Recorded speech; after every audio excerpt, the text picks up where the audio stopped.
morning. My name is Leah Patterson, and I'm the program coordinator for the North Side area at Literacy Pittsburgh. Today's topic is building confidence, techniques for empowering adult learners. Today, we will be talking about understanding how confidence impacts adult learning, identifying key barriers that challenge learner confidence, and applying practical techniques to foster confidence. I just want to say that I am excited to spend the next hour talking about a topic that is at the heart of adult learning, confidence. We'll explore what builds it, what breaks it down, and how we as educators can be intentional in helping our learners grow it.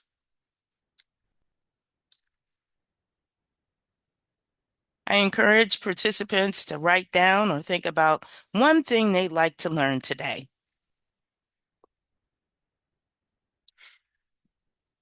Starting with, why does confidence matter? Why does confidence matter? Confidence leads to persistence and goal achievement. Adults may carry self-doubt from past experiences, and building confidence improves learning outcomes. As Peter McIntyre stated, who is a New Zealand author and painter, confidence make confidence comes not from always being right, but from not fearing to be wrong. So I want to share this story that ties into confidence. One of my students, who is a 52-year-old woman, says, I was always told I was dumb in school. When she passed her first reading test with us, she cried. That breakthrough wasn't just academic, it was emotional healing. So let's dive a little bit more into barriers to confidence. Fear of failure or embarrassment. Many adult learners feel like there's more at stake. They're worried about embarrassment or letting their family down, or sometimes there might be the ongoing pressure of having to provide for the family through having a job or securing a job or even a better job. Past trauma, past trauma. Sometimes people don't have the positive messaging early on, or maybe they don't have the support of the adults around them. And when they make a mistake, they're told, hey, it's a mistake and that it's not okay. So sometimes those past traumas, even that take place in negative school experiences from K to 12, can have everlasting impacts. Learning differences or disabilities, I would say diagnosed and undiagnosed can play a factor in someone's learning and confidence experience, and cultural or language barriers. Imagine navigating a classroom where the materials don't reflect your experience or your language.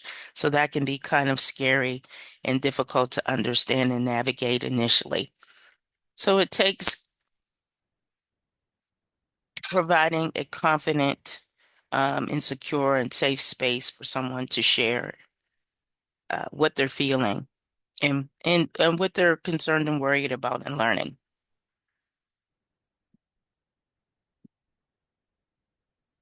Your role as your role as a confidence builder. Create a welcoming and safe environment. You are you are more than just a content deliverer. You are a confidence coach. Learners watch how you respond to their mistakes and how you affirm their progress.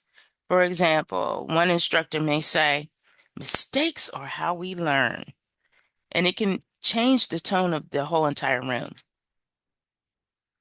Others are show belief in each learner's potential and be patient, positive, and consistent. Strength-based feedback. Praise effort, not just accuracy. Acknowledge progress regularly. Use specific encouraging language. So instead of you're wrong, say let's explore that. Or you could say you asked a great question. Or this part is strong. Let's build on it. And as Albert Bandura, a psychologist, said, self-efficacy is the belief that one can succeed. Growth mindset versus fixed mindset. I can do it. Great experience. What am I missing? I am on the right track. Mistakes help me improve. I get better every single day. Whereas fixed mindset is I'm afraid, wasting time. I have no time. I made a mistake. I am not good at this. This is too hard for me. So this is what we want to change, and we want to encourage people to think about and challenge the negative thoughts that often come into our own mind when we are trying to accomplish a goal.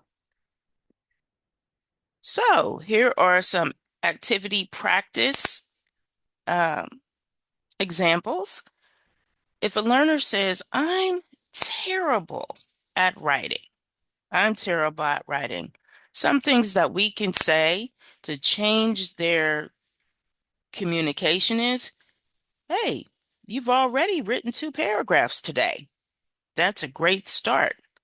We can shape it together. A learner says, I'm just not good at math. I've never been a numbers person. If you noticed a pattern in those problems right away, that's a key math skill. So you want to point that out and say, hey, let's build on those skills. If they're doing the division component of a problem correctly, then you acknowledge that part of it and tell them that we're going to continue to keep working on it until you achieve the other aspects of the learning experience. And number 3, I always forget what I read. I must be a slow learner.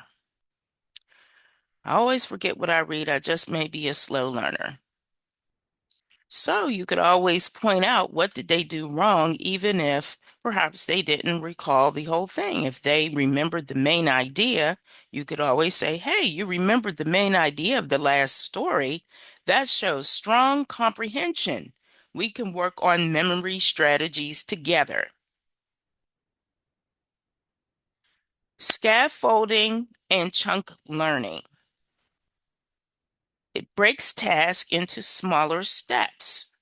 Instead of assigning, for example, a full essay, start with brainstorming, then a list of ideas, then maybe a paragraph, and then you build from there. An example would be, in one class, we use color-coded steps for writing. Students saw writing as a process, not a one-shot task. Provide support early. Reduce as learners improve, and offer visual guides, such as sentence starters.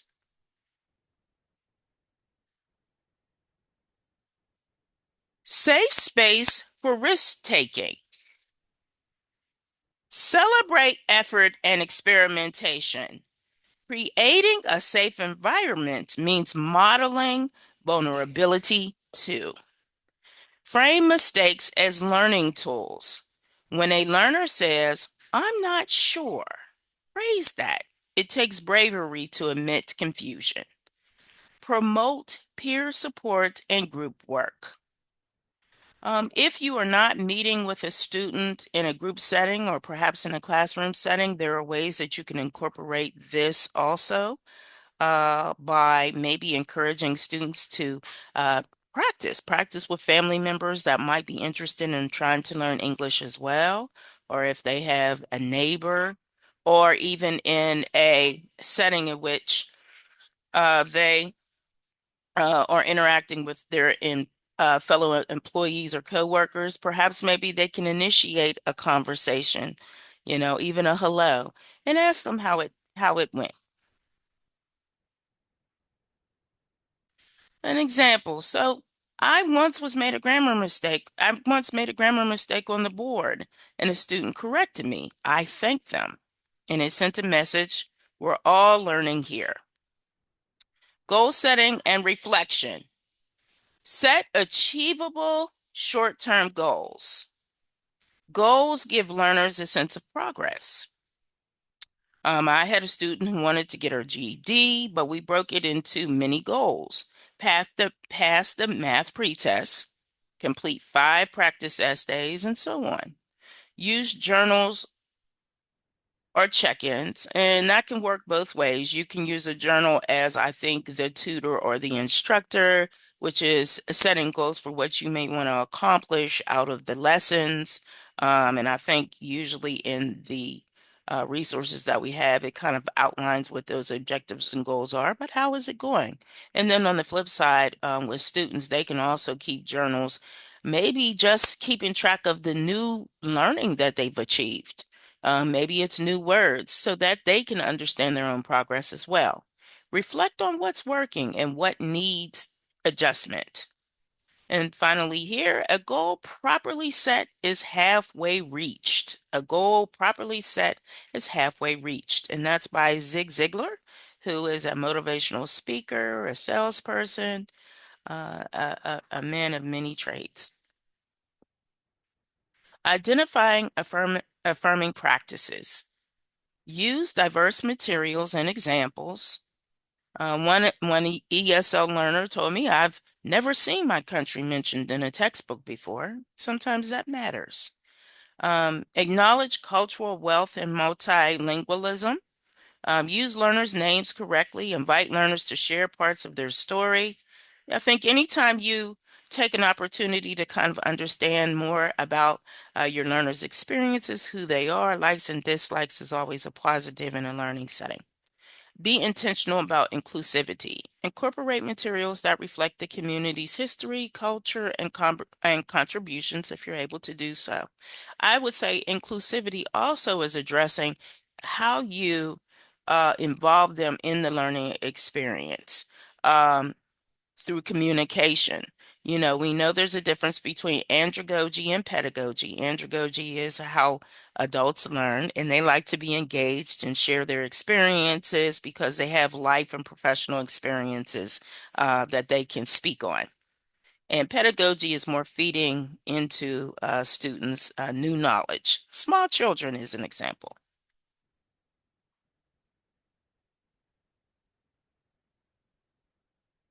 And these are some resources that I've identified, and certainly there are many others out there that you can utilize.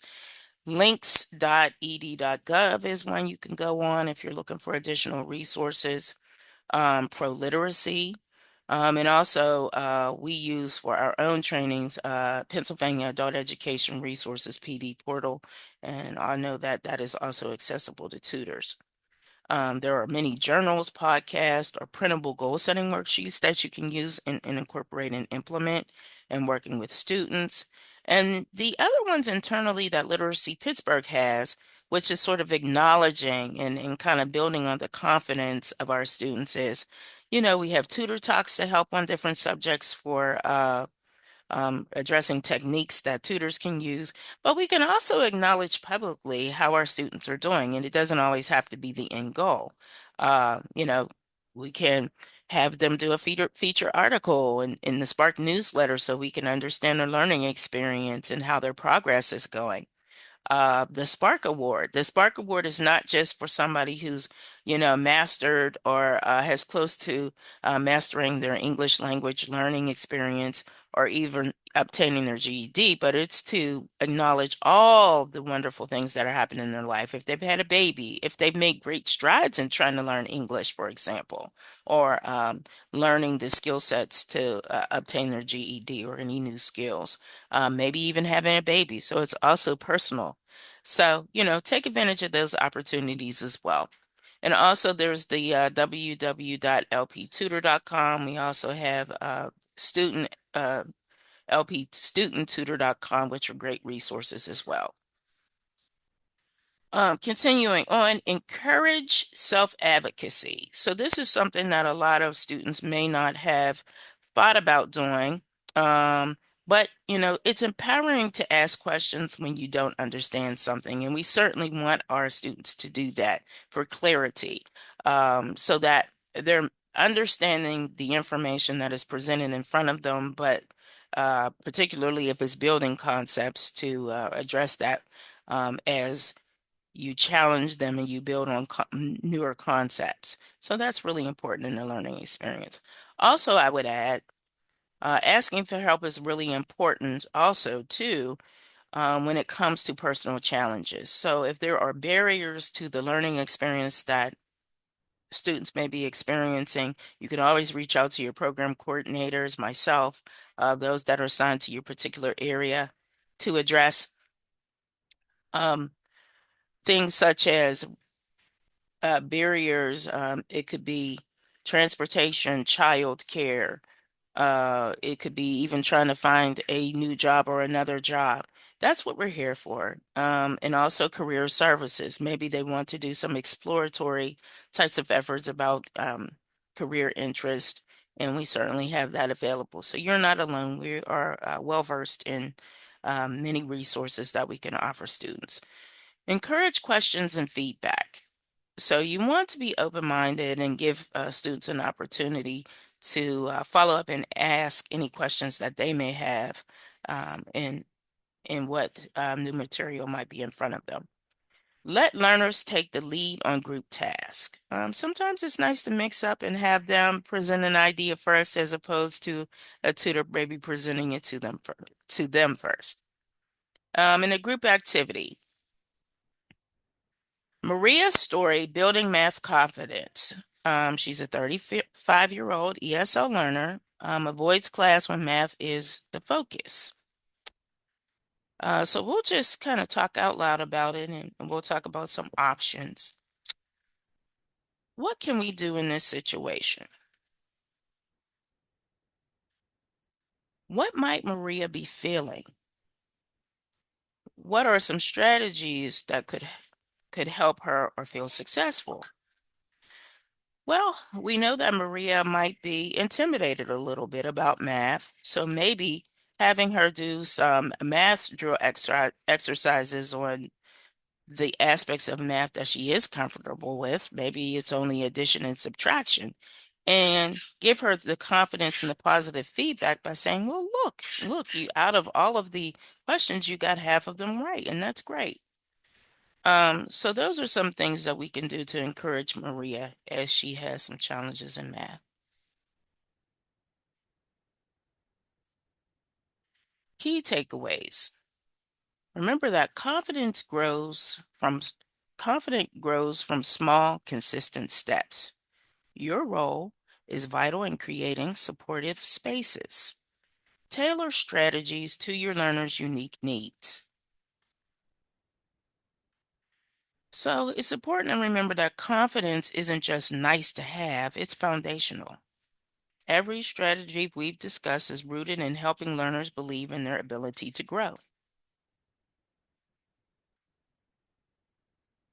So I want you to think about, from the information presented, what are some techniques today or in the days to come that stood out to you and that you may even try to adapt and incorporate?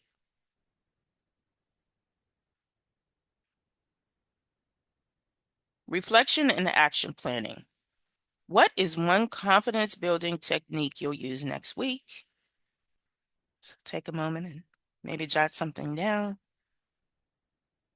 And this is just a reminder that Literacy Pittsburgh is certainly on all of the social media outlets. So if you're looking to connect with us and learn about events and other experiences, please check out our Facebook page, Instagram, LinkedIn, X, YouTube for ongoing resources.